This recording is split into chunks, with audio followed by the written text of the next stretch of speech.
Estou prestes a expor uma das mentiras mais perigosas que estão sendo divulgadas em Washington neste momento.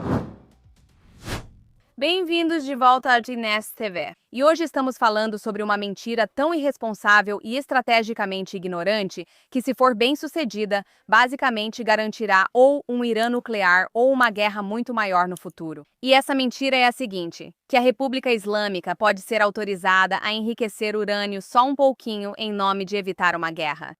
Isso é um mito e está sendo passado de bandeja para os políticos americanos por lobistas e aliados do próprio regime islâmico no Irã. Agora, nesta semana, reportagens deste programa mostram que o governo Trump pode estar considerando permitir uma quantidade simbólica de enriquecimento no Irã em troca de capitulação em outras questões. Mas isso só deixa espaço para reconstruir um programa nuclear ilícito e obter uma bomba. Se for verdade, seria um erro catastrófico de grandes proporções. E o enriquecimento nuclear é só o início do problema, que explicarei depois. Mas primeiro, é importante entender que enriquecimento zero não é algo extremo. É o requisito mínimo necessário para evitar que um país chegue ao limiar nuclear. E as pessoas que argumentam o contrário, elas não são contra a guerra, elas estão facilitando a guerra. A mentira que está sendo vendida em Washington hoje é a seguinte: o enriquecimento de urânio é o processo de aumentar a concentração de urânio-235 para a energia nuclear civil. Os níveis de enriquecimento geralmente variam de 3 a 5%. Agora, o urânio grau bélico está em torno de 90%. Neste momento, a República Islâmica já enriqueceu a níveis muito além das necessidades civis, chegando a 60%. Nesse nível, você já percorreu 90% do caminho até o urânio grau bélico. E esse salto de 60 para 90 é curto, tanto tecnicamente quanto em termos de tempo. Quando o regime domina a infraestrutura de enriquecimento, ou seja, centrífugas, sistemas de cascata, estocagem, o tempo para uma possível ruptura diminui muito. Se o Irã mantiver a capacidade de enriquecimento, ele mantém a capacidade de ruptura. Quando alguém diz "deixe que enriqueçam em níveis baixos", está realmente dizendo "deixem manter infraestrutura para se tornarem nucleares quando quiserem". Isso não é paz. Isso é apenas adiar o confronto e com certeza não está evitando a guerra. No regime islâmico do Irã, isso significa garantir a guerra. As autoridades repetidamente afirmam que têm direito de enriquecer urânio para fins que chamam de pacíficos. Legalmente, nenhum país signatário do Tratado de Não Proliferação tem direito inerente ao enriquecimento. Eles têm direito à energia nuclear pacífica, mas não ao enriquecimento próprio, não são a mesma coisa. É possível ter energia nuclear com varetas de combustível importadas, como muitos países fazem. Então, por que o enriquecimento é tão importante para Teherã? Porque enriquecimento significa influência, capacidade de chantagem e, claro, status de limiar nuclear. Só para lembrar, estamos falando de um regime que acabou de massacrar mais de 40 mil dos seus próprios cidadãos nas ruas por protestarem, que gastou bilhões em grupos terroristas por todo o Oriente Médio e que declarou explicitamente a intenção de apagar vários países, incluindo os Estados Unidos, do mapa. Eles violaram acordos anteriores repetidas vezes, proibiram inspetores da AIEA e usaram negociações para ganhar tempo. Enriquecimento zero não é negociável. Qualquer outra coisa é encenação.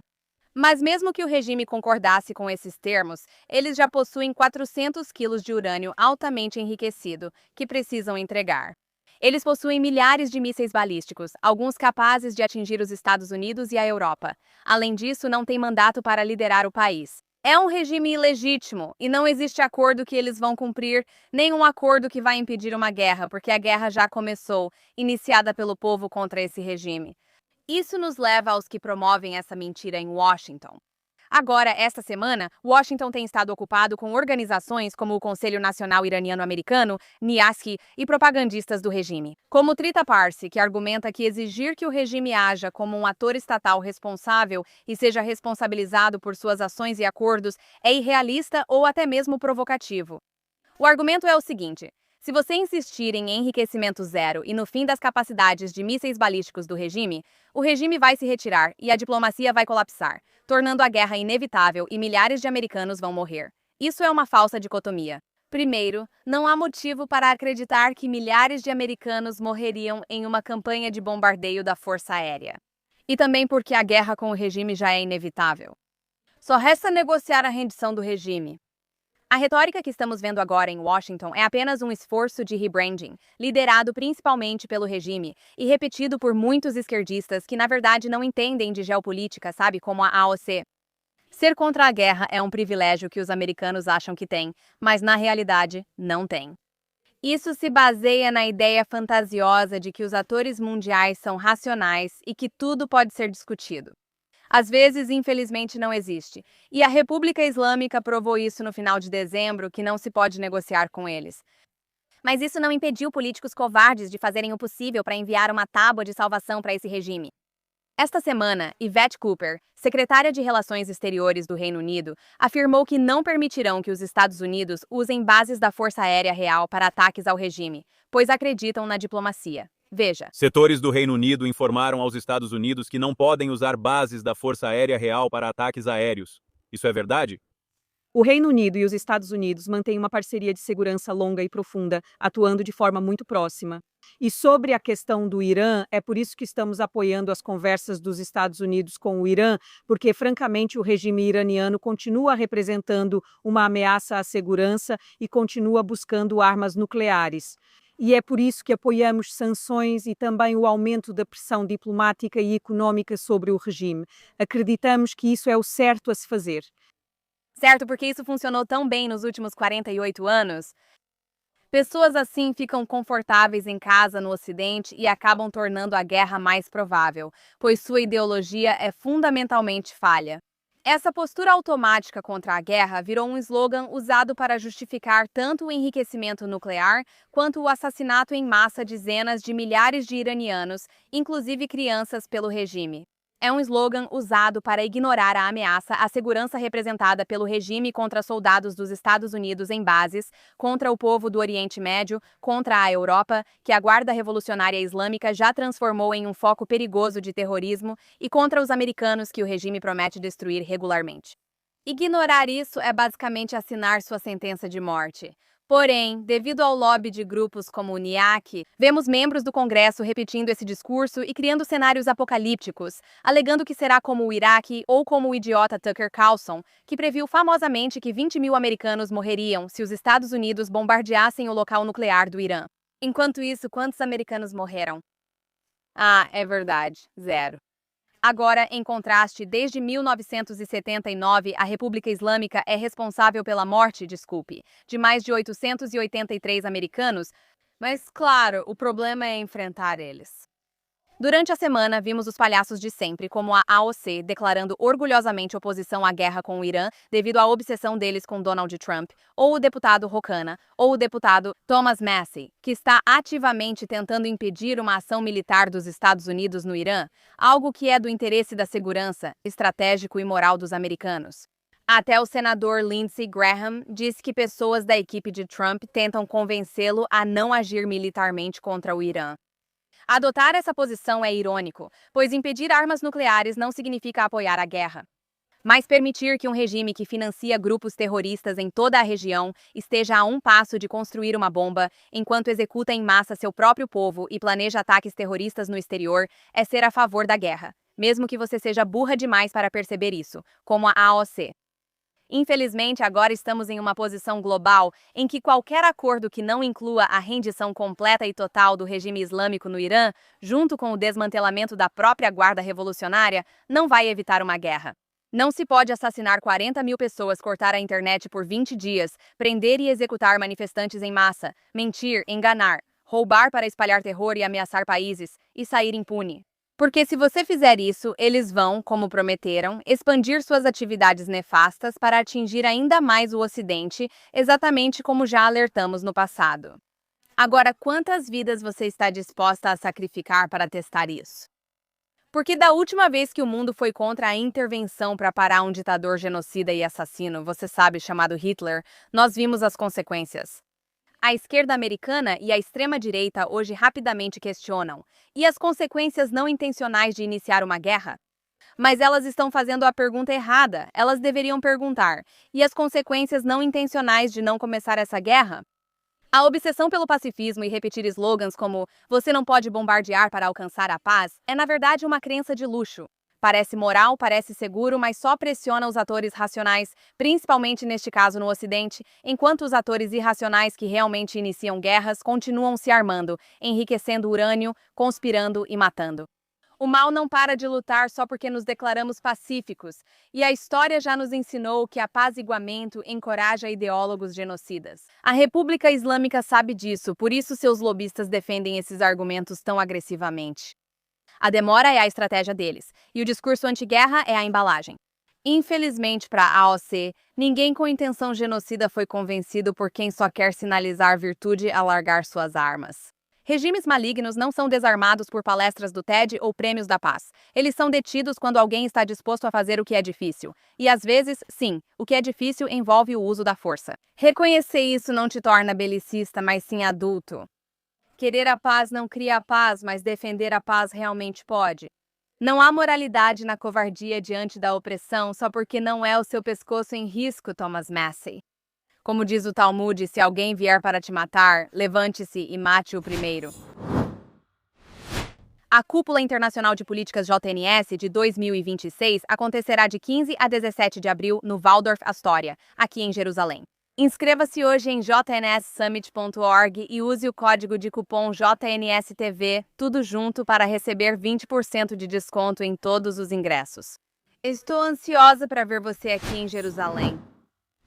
E falando sobre a selvageria do regime islâmico e sua intenção genocida, temos outra história chocante desta semana que revela a perseguição horrível que os cristãos iranianos estão enfrentando neste momento. Segundo o novo relatório do Iran International divulgado esta semana, 4 organizações, Artigo 18 Portas Abertas, Middle East Concern e Solidariedade Cristã Mundial, divulgaram dados que mostram uma escalada significativa na perseguição e nos ataques contra cristãos no Irã ao longo de 2025, e os números são impressionantes. Os tribunais iranianos aplicaram mais de 280 anos de sentenças de prisão combinadas a cristãos somente em 2025. Esse número representa o total de anos impostos a vários réus. E embora o número de pessoas condenadas tenha sido menor do que no ano anterior, a duração das sentenças aumentou, indicando uma mudança para punições mais severas por parte do regime. Além disso, 254 cristãos foram presos em 2025, quase o dobro do número de 2024. Agora, o cristianismo é de fato a religião que mais cresce no Irã, apesar de ser ilegal deixar o islamismo. E, de fato, a maioria dos alvos eram convertidos do islamismo ao cristianismo e membros de igrejas domésticas, comunidades que o regime rotineiramente acusa de ameaçar a segurança nacional. Agora, essas disposições de segurança nacional estão sendo usadas para processar atividades religiosas, incluindo acusações como propaganda contra o Estado e crimes descritos de forma ampla no Código Penal. Permitem que as forças de segurança classifiquem o culto pacífico como subversão. Reuniões de igrejas domésticas foram invadidas e celebrações religiosas privadas repetidamente interrompidas. Fiéis foram detidos, interrogados ou algo pior.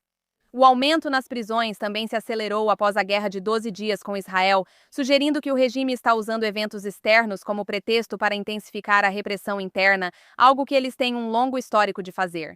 Hoje, tudo isso ocorre em um contexto bem mais amplo. Desde os levantes em todo o país, a República Islâmica aumentou visivelmente as prisões e a perseguição de convertidos religiosos, especialmente barraís e cristãos. Isso integra uma repressão sistêmica visando eliminar qualquer organização, crença ou identidade independente fora do controle do Estado. Embora a República Islâmica reconheça oficialmente algumas comunidades cristãs históricas, convertidos do islamismo não têm as mesmas proteções e geralmente são vistos como riscos à segurança, não como minorias religiosas. Agora, para o público americano que ouve frequentemente alegações sobre a defesa de cristãos perseguidos, vale a pena perguntar se o foco realmente corresponde aos fatos. Porque agora, no Irã, fiéis recebem penas que somam décadas de prisão apenas por adorar. Essa realidade está registrada em documentos judiciais e relatórios de direitos humanos, não em retórica de redes sociais ou afirmações exageradas de comentaristas pagos. E, por fim, precisamos falar sobre a África do Sul, porque o que estamos vendo não é diplomacia aleatória ou investimento corporativo passivo. Trata-se de um envolvimento estrutural com a República Islâmica do Irã, tanto governamental quanto corporativo. Vamos começar pelo que foi revelado esta semana sobre o lado corporativo. Irancell é a segunda maior operadora móvel do Irã. Ela oferece serviços de telefonia móvel e internet a dezenas de milhões de iranianos e opera infraestrutura nacional crítica de telecomunicações. Atualmente, 51% da Irancell pertence a entidades iranianas. No entanto, 49% pertence ao grupo MTN da África do Sul. Isso não é uma participação pequena, mas sim uma grande fatia acionária em um ativo estratégico sob sanções. Agora, a MTN declarou publicamente que não controla as operações diárias da Irancell. Disse que não extrai dividendos desde que as sanções foram reimpostas. E, claro, nega qualquer irregularidade, mas a MTN está atualmente enfrentando vários processos em tribunais federais dos Estados Unidos sob a lei antiterrorismo. Esses casos, movidos por autores, incluindo familiares de militares americanos mortos por milícias apoiadas pelo Irã, alegam que a parceria da MTN na Irancell beneficiou indiretamente entidades ligadas ao Estado iraniano, incluindo elementos associados à Guarda Revolucionária Islâmica. Agora, a MTN nega essas acusações e o processo ainda está em andamento, mas se você acrescentar o componente de segurança, o cenário não parece nada bom. Análises de segurança indicaram que a Irancell fornece serviços de telecomunicações para instituições estatais, incluindo instalações navais e entidades que operam sob o Ministério da Defesa, que supervisiona as forças navais da Guarda Revolucionária Islâmica. Esses relatórios se referem a contratos de serviço e ao uso das redes da Irancell para comunicações operacionais em portos e bases. Independentemente de o equipamento ter ou não a marca MTN, a própria rede, a infraestrutura, é parcialmente de propriedade de uma corporação sul-africana. Então, isso não é uma questão abstrata. É uma empresa sul-africana com 49% de participação em uma provedora de telecomunicações, operando em um regime sob sanções dos Estados Unidos, que financia proxies regionais e mantém contratos de defesa e segurança com entidades sob a estrutura da Guarda Revolucionária. Agora vejamos o lado político na África do Sul. Já comentei antes, mas ainda há mais a dizer. No dia 6 de fevereiro de 2026 deste ano, vimos a ministra da Presidência para Mulheres, Juventude e Pessoas com Deficiência da África do Sul fazer o discurso oficial na celebração do 47º aniversário da Revolução Islâmica em Pretória. Agora, nesse discurso, ela elogiou o legado do regime, mencionou a ampliação da cooperação bilateral por meio de uma comissão conjunta de cooperação estabelecida em 1995 e, claro, agradeceu ao regime por apoiar a África do Sul até hoje. Não houve referência à repressão interna do regime, nenhuma menção às execuções, nenhum reconhecimento da repressão contra mulheres ou manifestantes. Foi uma celebração diplomática formal da Revolução Islâmica, organizada pela Embaixada Iraniana, com a presença de figuras políticas sul-africanas. Na verdade, elas foram as principais oradoras do evento. Infelizmente, esse não foi o primeiro envolvimento de destaque do governo sul-africano com o regime e seus aliados. Em 22 de outubro de 2023, apenas 2 semanas após o massacre de 7 de outubro, a então ministra sul-africana Naledi Pandor visitou Teherã para reuniões oficiais com líderes do regime. Ela também parabenizou Ismail Haniyeh logo após o dia 7 de outubro, expressando apoio aos palestinos e já foi filmada pedindo resistência armada. No início do ano, a África do Sul sediou exercícios navais com navios de guerra do Irã, China e Rússia em suas águas, como parte de atividades alinhadas ao BRICS. Agora, embarcações iranianas estavam nas águas sul-africanas durante os exercícios, ação que atraiu atenção internacional e gerou escrutínio interno. As autoridades de defesa da África do Sul anunciaram depois uma investigação interna sobre a participação do regime islâmico. Então, o que temos aqui? Temos um governo sul-africano celebrando publicamente a Revolução Islâmica e aprofundando laços diplomáticos estruturados por meio de mecanismos bilaterais formais. Temos visitas de alto nível a Teherã imediatamente após grandes escaladas regionais. Temos a África do Sul sediando navios de guerra do Irã para exercícios militares conjuntos em suas águas territoriais. Temos uma grande empresa sul-africana que detém quase metade das ações da segunda maior operadora de telecomunicações do Irã, que foi cortada para os iranianos durante os protestos. Temos processos judiciais antiterrorismo em andamento nos Estados Unidos, alegando que essa parceria corporativa beneficiou indiretamente entidades associadas à Guarda Revolucionária. E temos relatos indicando que a infraestrutura de telecomunicações em questão apoia as comunicações do Estado e da Defesa, incluindo a Guarda Revolucionária e funções de segurança. Nenhum desses fatos comprova a ilegalidade do governo sul-africano nem resulta, até agora, em condenação criminal da MTN. Mas juntos eles estabelecem algo muito claro. A África do Sul não é uma observadora distante da República Islâmica. Ela está envolvida estruturalmente, diplomaticamente e até mesmo agora, militarmente com ela. Para o bom, o ruim e o feio, como mencionei, começaremos pelo feio para encerrar positivamente. Nossa história feia da semana vem do Vale do Silício, porque promotores federais acabaram de revelar uma acusação chocante contra 3 engenheiros acusados de roubar segredos comerciais do Google e de outras empresas de tecnologia e transferir esses dados sensíveis para o Irã. Segundo a Procuradoria dos Estados Unidos no Distrito Norte da Califórnia, os réus são acusados de conspiração e roubo de segredos comerciais, além de obstrução da justiça. Os promotores afirmam que usaram cargos nessas grandes empresas de tecnologia para acessar e extrair arquivos confidenciais com informações sensíveis sobre segurança de processadores e sistemas criptográficos. A acusação diz que centenas de arquivos foram baixados, dados transferidos para dispositivos pessoais e contas de terceiros, e houve tentativas de ocultar a atividade, como destruição de provas e declarações falsas. Os 3 réus foram presos em São José e já compareceram ao tribunal. Se condenados, enfrentarão longas penas de prisão federal. O assustador nisso é que se trata de um canal de propriedade intelectual de alta tecnologia americana indo para um regime sancionado que deixou claro sua hostilidade e desejo de destruir os Estados Unidos. Ao falar de segurança nacional, não se trata só de mísseis e drones. Também envolve microchips, criptografia e até mesmo a vantagem tecnológica que sustenta tudo, desde sistemas de defesa até comunicações globais. Este caso lembra que as linhas de frente podem estar no nosso setor de tecnologia, não só no exterior. Agora, nossa história ruim da semana é uma das situações mais constrangedoras de autossabotagem que vi em muito tempo. Primeiro temos Jack Posobiec, da Turning Point, Estados Unidos, e o deputado Thomas Massie, que ambos decidiram fazer crowdsourcing de política externa através de enquetes no X esta semana. Sim, enquetes no X. Eles perguntaram aos seguidores se os americanos apoiam guerra com o Irã, esperando um não limpo, simples e politicamente útil que pudessem exibir como prova de rejeição a qualquer confronto com o regime islâmico. E o próprio público deles arruinou tudo. Em ambas as enquetes, o sim foi a resposta retumbante.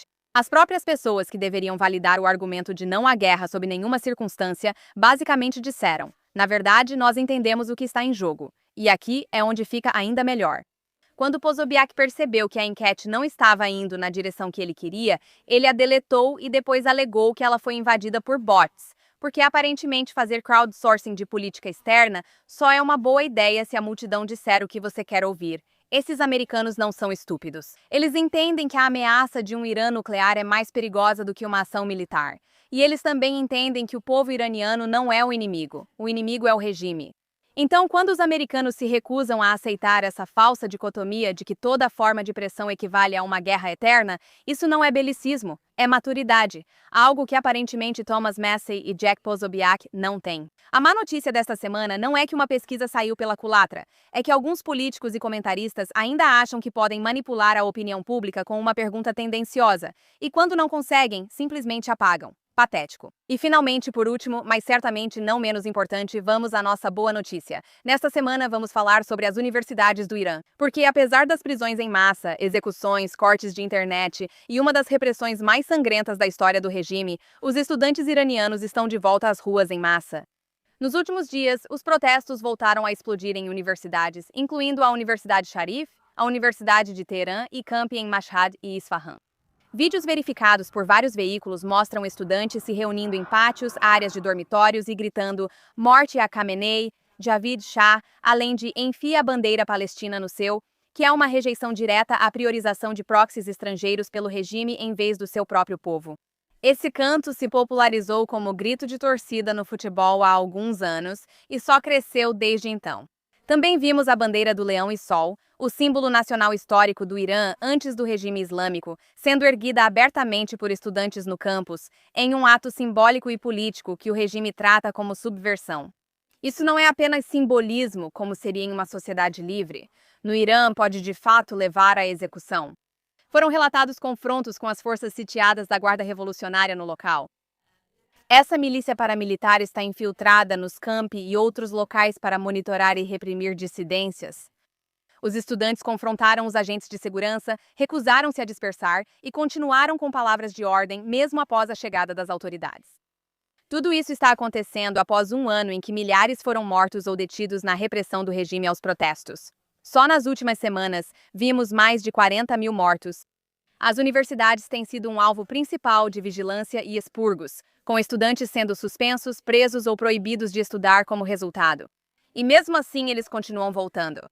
Esses jovens iranianos sabem o risco que correm, viram amigos serem espancados, desaparecerem ou serem executados e o regime cortando a internet para esconder crimes. E ainda assim eles gritam abertamente pelo fim do líder supremo e por um futuro diferente. Enquanto políticos no Ocidente discutem sobre escalada e estabilidade, estudantes iranianos estão literalmente arriscando suas vidas continuamente pela liberdade. E isso é coragem. Essa é nossa boa notícia da semana. Voltamos na próxima semana com mais histórias e atualizações da região. Se quiser compartilhar uma história comigo, me encontre nas redes sociais como Emily K. Schrader ou Emily em Tel Aviv no Instagram. Por enquanto, nos vemos na próxima semana na JNS TV.